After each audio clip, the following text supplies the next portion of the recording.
Faith has to be progressive. You have to see yourself growing in your spiritual life. Otherwise, why should you continue going to church, or why should you belong to any church if there is no benefit that you are getting spiritually from that? Whoever belongs to a Christian community, to a church, has to undergo a growth in their faith. And this faith grows from not knowing, from doubting, from skepticism, to being sure, to naming what you want to believe in. And that is why we are saying faith has to be progressive. It has to grow gradually from one phase to another phase, from one stage to another stage. But if one's faith is static, then one has to question their belonging to that Christian community. Even the disciples themselves, they were not just following Jesus because he called them to follow him. There was also some kind of growth that they wished they could go through, and that happened to them. You know, he got them from ordinary life. Some were fishermen, others were tax collectors. God knows what others were doing. So he got them from that ordinary life, and he started schooling them. He started teaching them, forming them into what he thought they could be tools, effective tools for the mission. And they became exactly that, because they disposed themselves to the process. They made themselves available to go through the process of growth. And for you to undergo this progression of faith, it means that you have to dispose yourself to the process. You have to be flexible, to have what we can call spiritual flexibility, where you allow yourself to be schooled at the feet of Jesus, be taught, and be made an instrument that can also participate in the mission of healing, the mission of feeding the poor, the mission of clothing those that do not have clothes, the mission of Christ himself. Maybe you can ask yourself, have I been undergoing this progression of faith? Today we talk about progression of faith because in today's gospel, we meet this person, this man. First of all, he has the desire to be healed, but then there are impediments. So he's not able to go into that pool of healing so that he gets his own healing. He's not able to go there. There's an impediment, but the desire is there. That is the first thing. The desire of growth is there. And then he meets this man who tells him, pick up your pallet and walk. He does that and is healed. So the Jews are asking him, but what happened to you? This man who is now healed doesn't even know who told him that he has to take up that pallet and walk. He can't say it is Jesus. He doesn't. He just says, a man told me to take up the pallet and I walked. So who is this man? He says, I don't know. And then later, this man meets Jesus in the temple. Is it Jesus who meets this man in the temple? Why does this man go to the temple? Because there's something that he has recognized about what is happening in his spiritual growth, in his life. So he has to go to the temple to cement whatever has started happening in himself. He's not distancing himself from the temple. In other words, he is not distancing himself from the community of believers. He goes to join the community of believers because he knows that that is the only place where he can have his faith consolidated. That is where he will find the tools that will help him to be to reach the fullness of faith, if we may want to call it. So he goes to the temple and Jesus meets him there. And immediately there is an introduction and he knows, so it was not just a man, it was Jesus.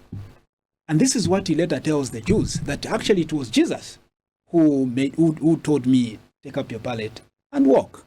And so I'm healed. And this is one of the many reasons why Jesus was pursued by the Jews, because they wanted to kill him. So the point here is the progression of faith that this man undergoes from, first of all, the desire to be healed, to meeting this man whom he doesn't even know. He doesn't even bother to ask, but who are you? Where are you coming from? How do you just tell me to take up the pallet and walk? That is not important for him. What is important is that he undergoes that process and he gets his healing. It is only later that he comes to realize that actually this encounter was animated and made possible by Christ. This healing was made possible by Christ. You can put yourself in the shoes of this man, this person. Maybe you might not have the physical infirmity. You might have a spiritual infirmity, a spiritual impediment. You might be struggling with something in your life, and you wish God could show himself in your life and say something about whatever you're going through. You could be trying to do a lot of things in order to develop yourself, in order to improve your life, but then there are impediments. Just like this person that is not able to walk to the pool so that he gets his healing. He is impeded. He's not able to walk. It is only when he meets Jesus that his life changes. When he meets Jesus, the story is not the same anymore. Because now he's even able to walk. Actually, not just walk, but pick up things, the pallet and whatever else he picked up.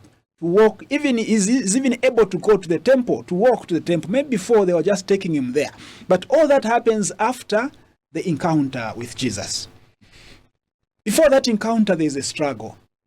You and I could have our own struggle before we encounter the healing Jesus.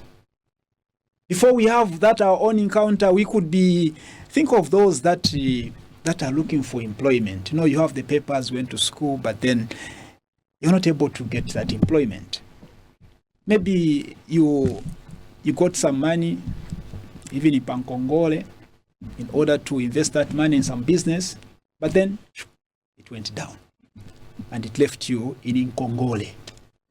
And you're constantly, thinking, how am I going to get out of this? People get depressed. By the way, avoid Nkongole by all means, please. Nkongole is not nice. Unless otherwise, but if you can, please avoid Nkongole. Not nice. People are committing suicide out there because of Nkongole. You find yourself in a situation where you have to Kongola in order to service that in Nkongole. You have Kongola'd here. Fine, you have service that in Nkongole, but this one will also start pursuing you. So you'll have to go and Kongola again somewhere in order to service this one. So your whole life will just become a life of Nkongole. What a life. So if you are able to avoid Nkongole, it's better to avoid, especially the young civil servants, those that are just getting employed, teachers, nurses, and other. The first thing they want to do is to go and get a loan. Because now I have a salary, so I can even get a loan. Don't do it, Grace, don't do it. So, before this person meets Jesus, there's a struggle. It's the struggle that anybody can go through. But after that encounter, the whole struggle ends because this person is even now able to walk by himself. Our prayer today that you and I will have our own special encounter with the healing Jesus, so that struggle can end. That struggle can be a thing of the past. And indeed, you cannot meet Jesus and remain just the same person. Something has to happen. Something has to change about your life, because that encounter comes to cement your faith. It comes to drive out the doubt that you had before. Sometimes the struggles can make you doubt even the existence of God. But when you have your special encounter, all that is taken care of, because then you believe and you are even able to proclaim this encounter to others, just the same way that this person does to the Jews, that it is Jesus that told me to pick up my pallet and walk. You will have known who told you to pick up that pallet.